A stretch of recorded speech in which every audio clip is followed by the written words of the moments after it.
For those of you who don't know, I'm Jennifer King, and I'm the 2020 president-elect of DWLA, which means that we'll have a vote today to determine whether I'm president next year. So, which Stephanie Culpepper, who's on this, who's on the Zoom, did an amazing job this year leading us. I just want to congratulate her again on such a great year, and I hope that everybody on here is going to participate tomorrow in the wine or the champagne tasting that happens to be on her birthday. And anyone who isn't going to participate or doesn't know about it, if you shoot me an email, I can send you all the details. I think that it's benefits the foundation, which Susan will talk about later on during this call. But Stephanie, I just want to thank you again for your leadership. I know that this was not the year that you anticipated having, certainly when you were planning it back in 2019. But I think that the programming and everything that you were able to accomplish this year was absolutely amazing. So thank you again for your leadership. I think everybody on this call probably agrees. So thank you so much, Jennifer. I appreciate it. Thanks, everybody. All right, so let's go ahead and get started. I hopefully will not last the entire hour. But what I really wanted to do today is talk about how we can get involved for next year, and also just to give people who don't know a little bit of information about DWLA itself. So our mission is elevating the standing of women in the legal profession, a lofty goal, and one that I think that everybody on this call does every day.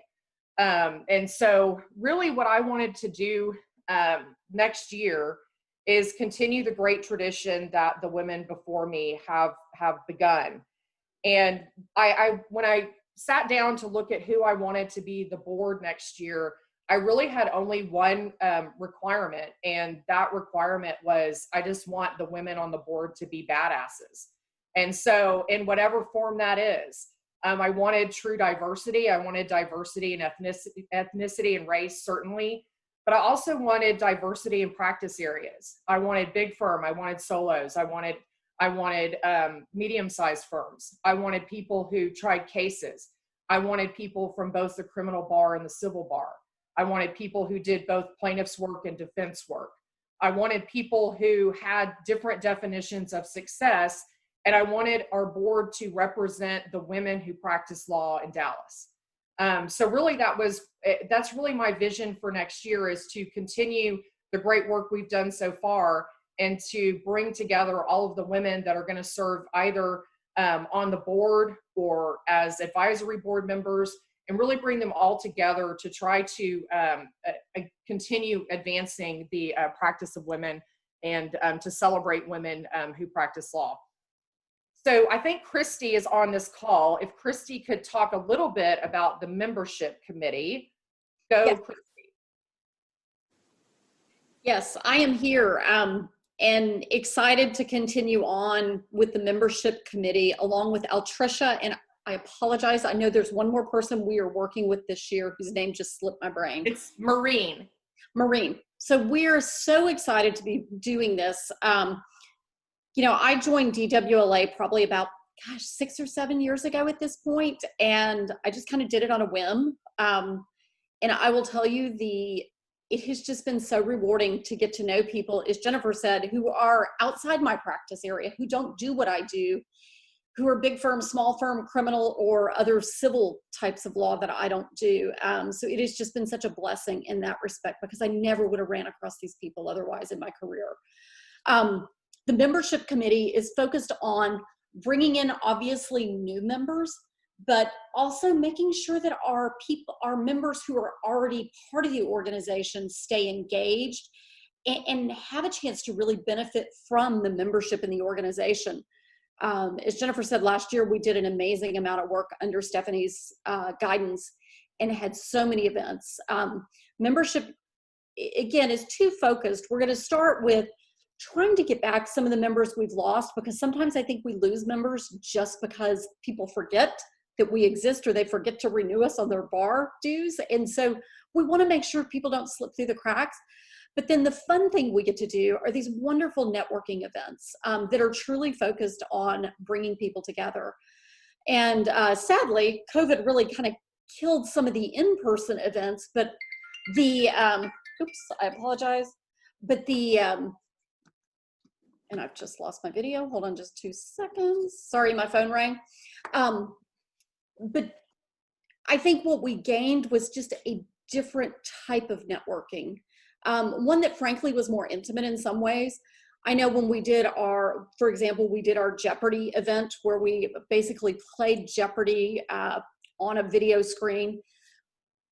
But we added to that kind of some discussion about what we valued as members and what we had learned through the COVID experience. And I'll be honest, some of those statements that people made were so touching and I learned a lot from. So I think, you know, one of our goals is to design events that make those types of real connections happen. And it's not just happy hour talk. It's really engaged members so that we can help each other, whether it's with work, referring business, or finding friends or confidants and mentors to help us with this sometimes challenging career in the field of law. Jennifer did a great job of putting up our membership statement, which you can read. But, you know, as Lindsay's quote says, I absolutely think the thing we do the best is giving people female mentors and friends and connections, because I think sometimes that's hard to come by in any particular firm. So I would encourage anybody who's interested in getting involved to consider the membership committee or any of our committees, but committee work is where those relationships really get tight. So I hope you'll consider joining if you're attending this call and you're not involved. And feel free to reach out to me personally too, and I'm happy to talk with you about the work we do in a little greater detail. Thank you, Christy. And I just wanted to say that anybody who's interested in participating in the membership committee, please just let us know. We always are happy to have people join that committee and help out. You know, we really do want to engage our current membership, which I think is it's different now than it has been in the past, the way that we engage people. And so I know that we're all willing to listen to new ideas of how to do that. So if you're interested, please let us know and we'll sign you up for that committee. And next is mentoring circles. And Chelsea, I think, is going to say a few words about mentoring circles. Yes, hi. So I have the extreme pleasure of being able to return and be involved with the 6th year of Mentoring Circle program.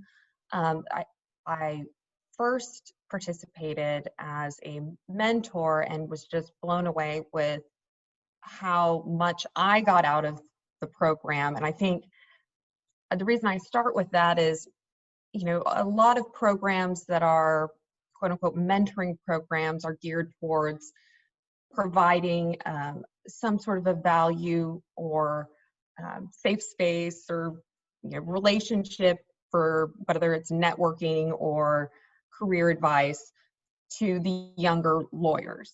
The Mentoring Circles program is a program that really seeks to benefit both the mentors and the mentees.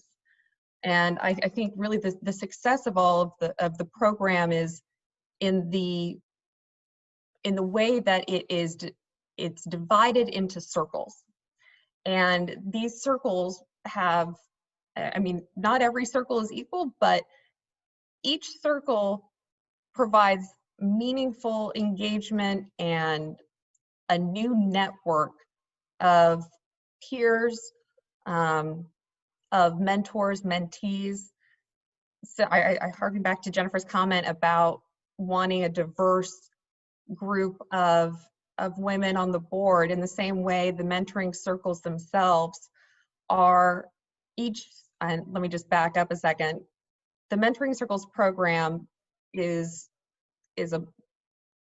both mentors and mentees, but it's divided into anywhere between 8 and 10 circles of a mixed group of mentors and mentees. But we really put a lot of thought into ensuring that there is a diverse but yet cohesive group in each circle, so that people are able to both find mentors in their space, but also expand their network by meeting individuals who might practice a different area of law.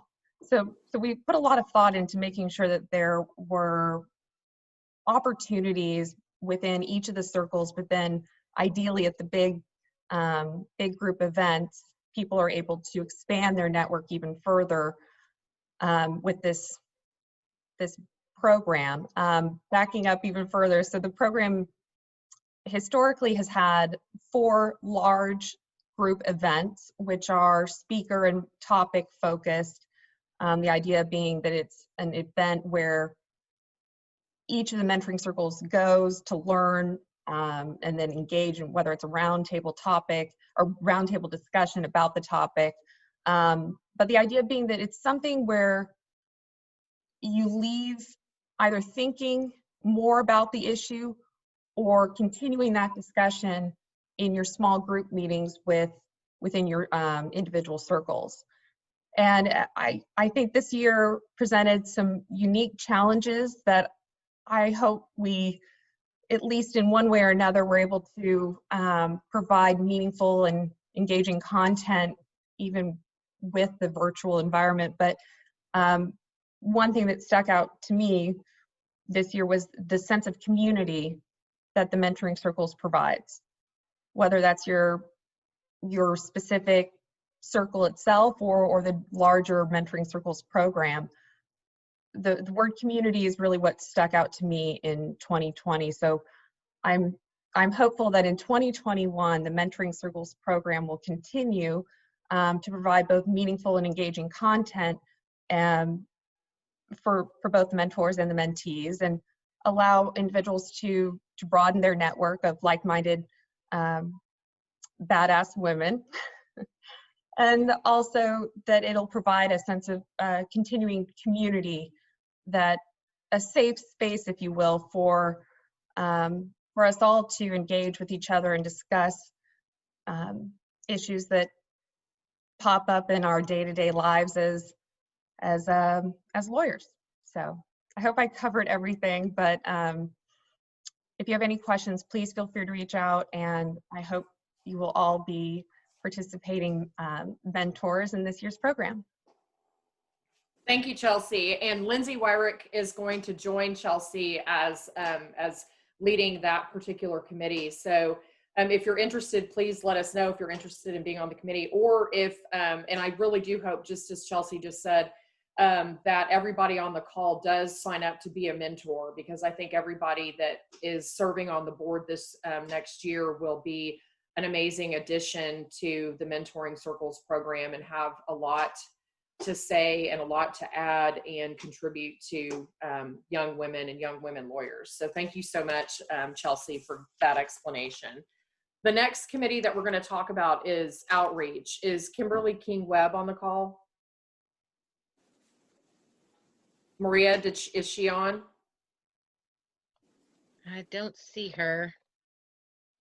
All right, I'll cover. So our outreach program is really it's a newer committee that we've formed, and really it was a way for our membership to give back to the community.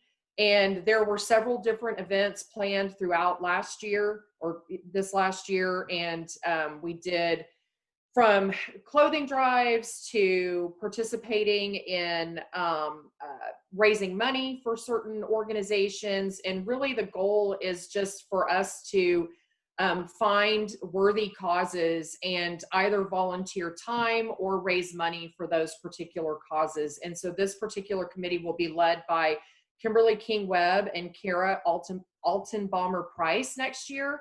And I cannot wait to see what all they put together. But if you're interested, if anybody on this particular call is interested in joining our outreach committee to give us ideas on different causes and different things that we can do to participate in the community at large, we'd love to hear from you, and we'd love to have you on the committee. The next committee for next year that we're going to talk about is the programming committee. And I'm very excited about this committee next year, and we've increased the size of it, and the people who are going to be leading this committee next year are Angel Avant, Brandy Chambers, Sarah Romine, and Jennifer Ryback. And the reason that we expanded that committee for next year is because in this year, I think that Stephanie and the other people on the board did an amazing job of really pivoting our programming from in-person to online. And one of the things that we did last year that has received a lot of praise was our conversation series. And the conversation series was pre-recorded, and there were 3 separate conversations, and they really were just, they were 20 to 30 minute talks with people in different areas, and they were on Zoom. They were easy to do. I did one with my friend and client Maria Ganson, who is with Christus Health, and we talked about how she moved from a successful defense practice into in-house, and her day-to-day, how her organization and her ministries were dealing with COVID. And it really just was an informal way to talk to people. So that received such good feedback that I thought that we could expand that series for next year. And in addition to that, I wanted to have more online content or more Zoom content like that, and also wanted to explore a podcast. And so that's the reason why this committee has grown. And I've already talked to several members several directors at large, and also several of our advisory board members about doing conversations with them or having interviews. And really what I see is maybe groups of people having, sitting down and talking about their practice areas, one-on-one conversations like we did last year. So I'm really excited for this group of women to get together to put all that, all that kind of brainstorming that I've been doing over the last couple of months to action.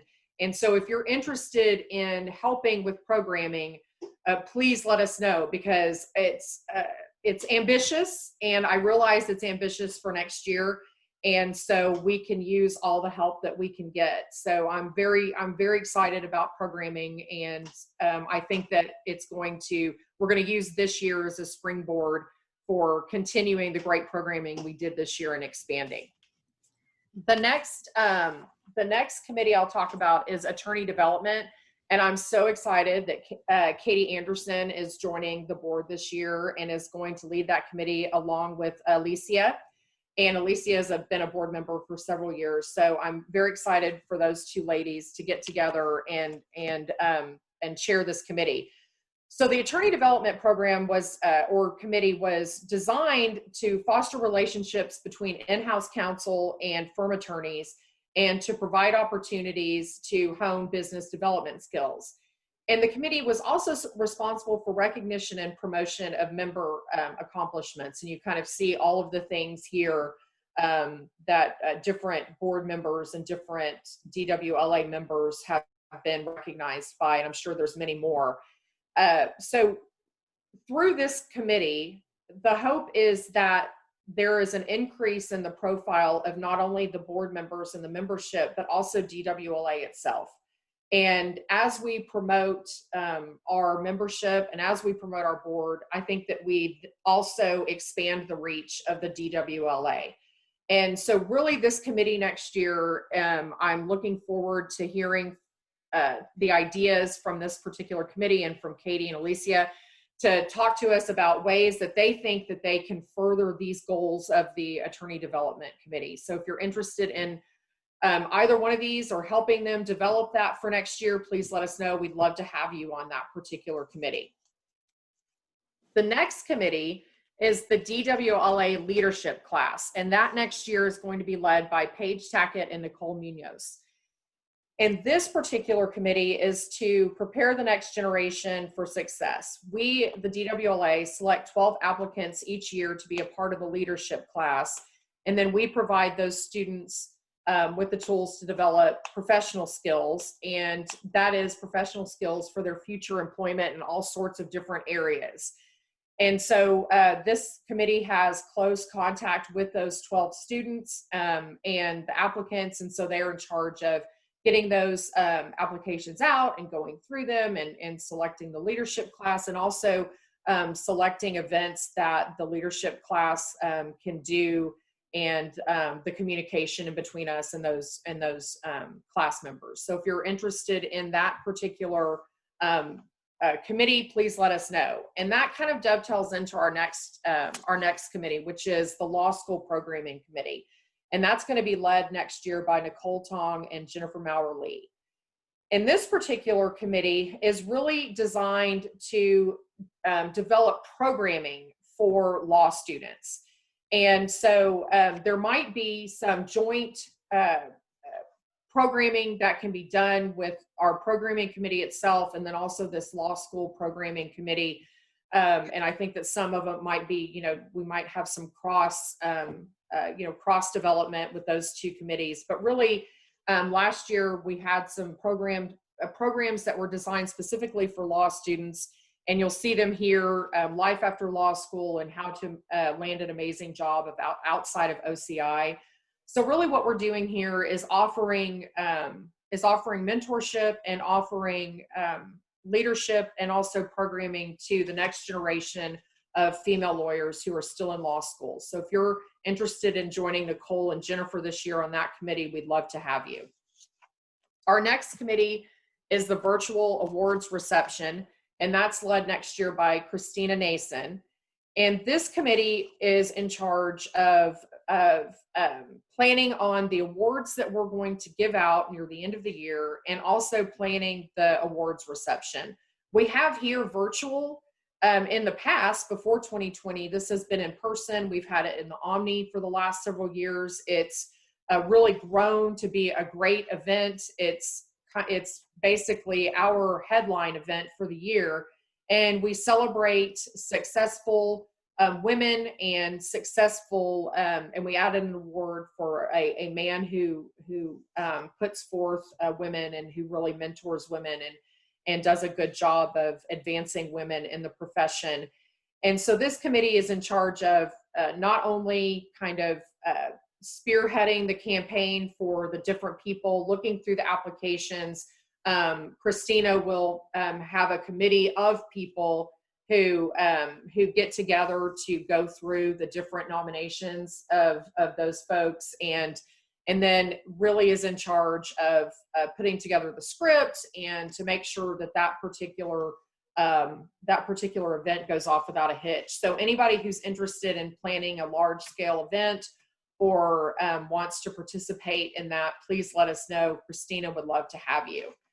The next committee, Susan Wetzel's on the call. She is she is in charge of the DWLA Foundation, and she's going to talk to you a little bit about the foundation and what we can do to help the foundation next year. Thanks, Jennifer. Happy to do so. So for those of you who don't know about the foundation, it was actually formed several years ago. This will be our third truly active year. While it was formed, I think, about 4 years ago, we've only had 3 really strong active years. And of course, one of those has been in a pandemic. But the foundation has continued to grow and support women in the legal community of Dallas, as well as just women in general. Jennifer had pointed out earlier that DWLA's focus is to elevate the standing of women in the legal profession, and the foundation's goal is to be the charitable arm that helps do that. And so this year, the foundation, and in the past years, we have done bar study scholarships. We give 3 out each year, 1 to someone at Texas A&M, 1 at somebody at SMU, and 1 to somebody at UNT Dallas School of Law. We also, just this year, were able to make some individual smaller gifts to organizations like Attitudes and Attire and Unlocking Doors. We gave money to the Dallas Bar Association's Tips the Scales Challenge, and we're able to allocate money to Genesis and Hope Store. And then the really big thing we did this year was the Karen D. McLeod Memorial Grant Establishment. It was our first year for that. We did it in honor of all the amazing work that Karen had done throughout her time with the Dallas Bar Association and Dallas Women Lawyers Association, and just thought it was just a wonderful way to honor her and help a woman lawyer in her practice, really looking at solo and small firms. And we're actually able to make a donation or a grant this year, our first grant for $1,500. And then next year, we're going to start another grant program. It's going to be an annual community outreach grant program that we're going to have the original grant process start in about first quarter of the year with the goal of actually making the grant in the middle of the year. So there's a lot going on with the foundation. So what can you do to get involved? All of those grants and all of those things I just mentioned, we need committees to help us get those organized. We have a big event coming up on Stephanie's birthday tomorrow for one of our fundraisers, and that's going to be a champagne tasting. If you haven't signed up for it, I think you can't order the champagne anymore. You can. You can still order today. You can still order it today. So see, you can still order it today. But that's going to be a fundraiser we have tomorrow. So we're going to have a committee next year that helps us with fundraisers. We had volunteers, certainly board members help, but we also have volunteers help look at the applications for the bar study scholarships. And if you want to see some impressive young women, being on that committee is so much fun because you just see who's coming next. You're like, wow, I don't know that I would have qualified, the 20 some years ago when I was graduating. When I look at these women, they're pretty impressive.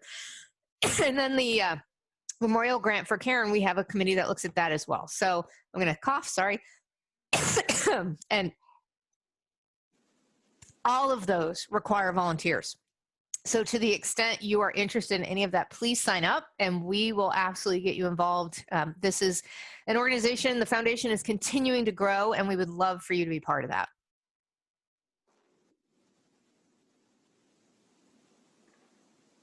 Thank you so much, Susan. And Maria has, our executive director, Maria has put a link in the chat that you can use to sign up or to let us know how you want to get involved, what committees you want to participate in. Of course, you can also email me as well and let me know. And I wanted to, well, before we get to the board slate, I did want to talk about our directors at large next year, because talk about badass women.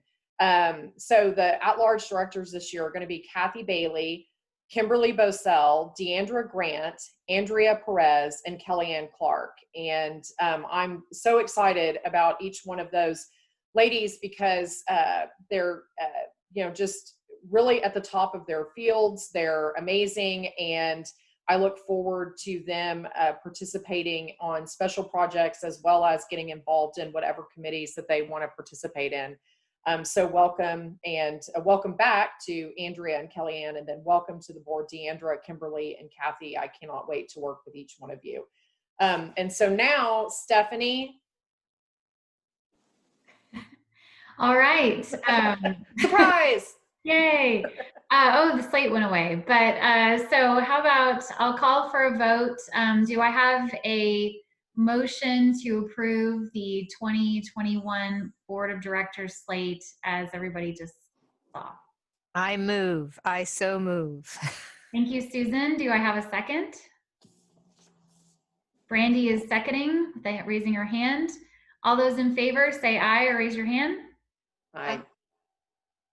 Great. That has passed. Congratulations, Jennifer, and to the rest of the board.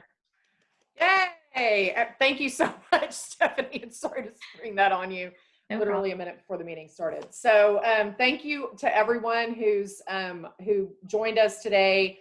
And thank you everyone for your hard work in 2020 and your anticipated hard work in 2021. If anyone has any questions about any of the committees, please let us know. I know that I went through them quickly. I'd love to give time back when I can. If anybody's interested in learning more about any of the committees or joining one of them, please let us know that as well. And I look forward to working with each of you next year, and to all of us working together to make DWLA the best that it can be, and to give back to the community that has given, I know, all of us so much. So thank you all, and I look forward to next year. Awesome.